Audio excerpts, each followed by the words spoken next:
Mocha provides a very elegant interface with Nuke for 3D conversion. In this tutorial, we'll look at the entire 3D stereo conversion workflow using Mocha with Nuke. We're going to be using this clip right here, which I've carefully chosen because it's a very simple conversion target and we won't get muddled down in complicated issues. You'll find this clip, Lantern Boy, in the project media, and the other clip, the converted clip right here, Lantern Boy 3D. And if you've got a pair of anaglyph glasses, you can watch this in stereo. And you'll be able to see that we have very nice separation back here on the cliff wall, and then the stone wall in front, and then the ground layer, and of course, the boy itself. We'll stop that. The QuickTime codec for this video has degraded the stereo effect of this clip. To see how it really looks, play the Lantern Boy 3D clip directly on your favorite clip viewer. We'll start by switching to Nuke to see how the 3D conversion process works, then back to Mocha to see how to create the many rotos required for the conversion. The whole idea of the 3D conversion process is to create a series of depth Z maps to displace a card mesh towards the camera.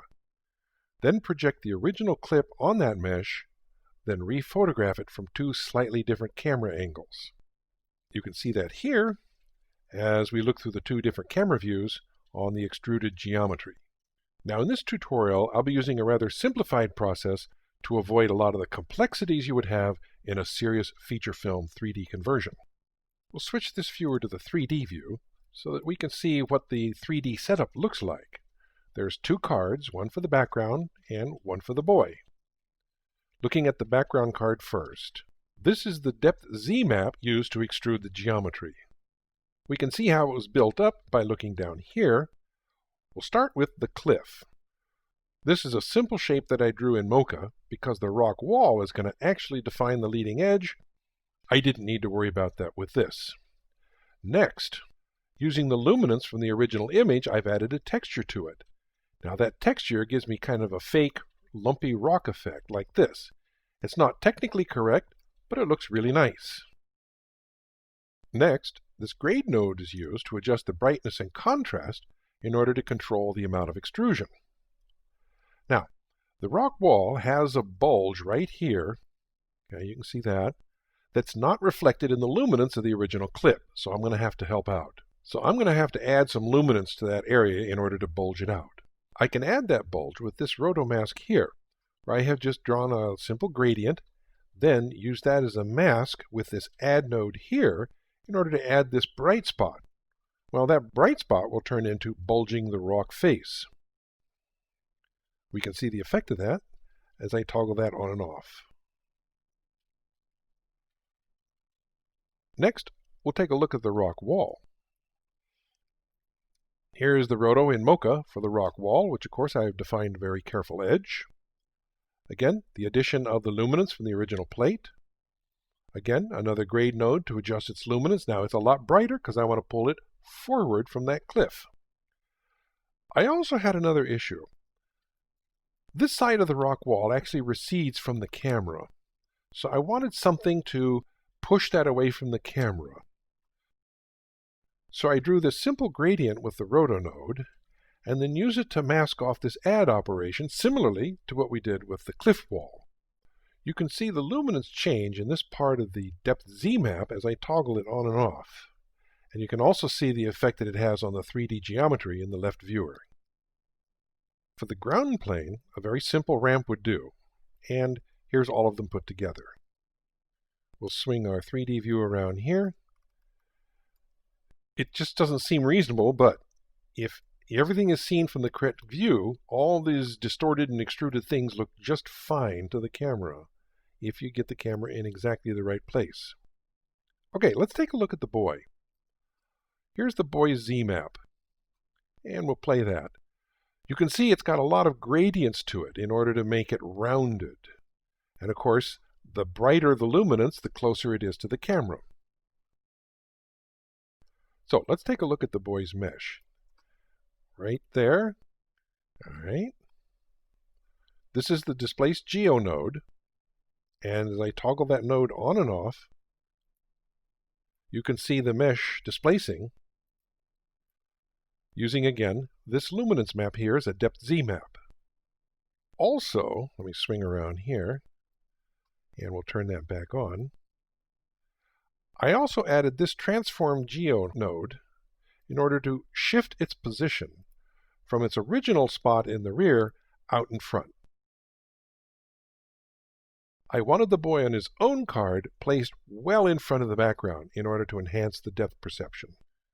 We'll swing that back around here for a better view. Now let's return to Mocha to see how all these rotos were made and imported to Nuke. So you can see over here the list of shapes that were required to make our shot. Very important point is naming conventions. You'll have dozens or even hundreds of shapes, so naming everything carefully is extremely important for keeping the job organized and not making mistakes. Let's start by looking at the 3 shapes that made the background plate.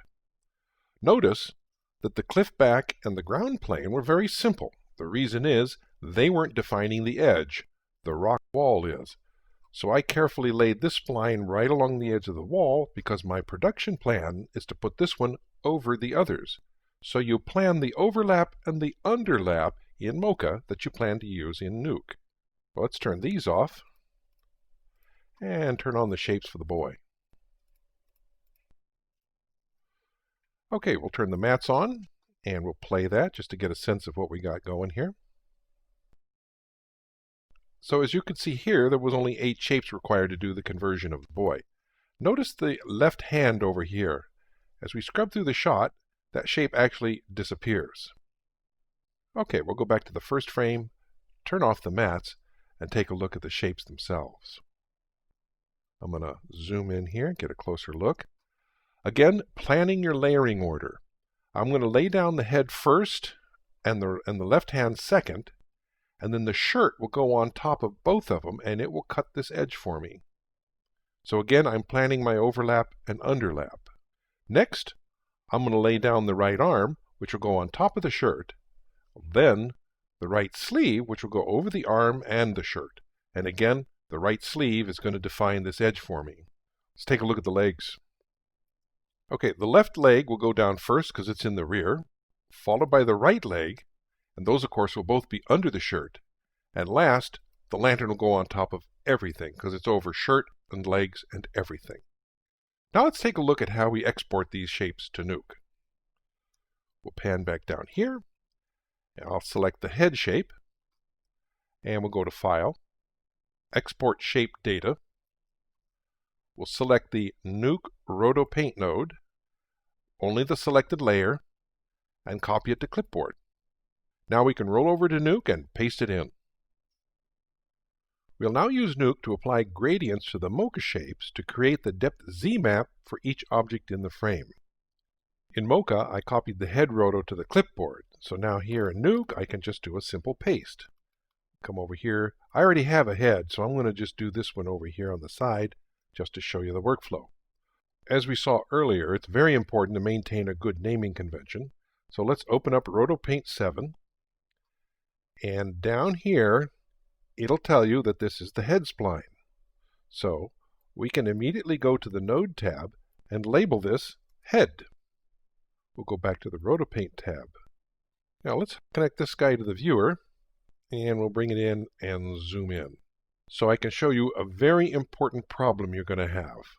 When the Roto Shape node is dropped into Nuke, it comes in the left view only. If you switch to the right view, it disappears. So we have to fix that right away.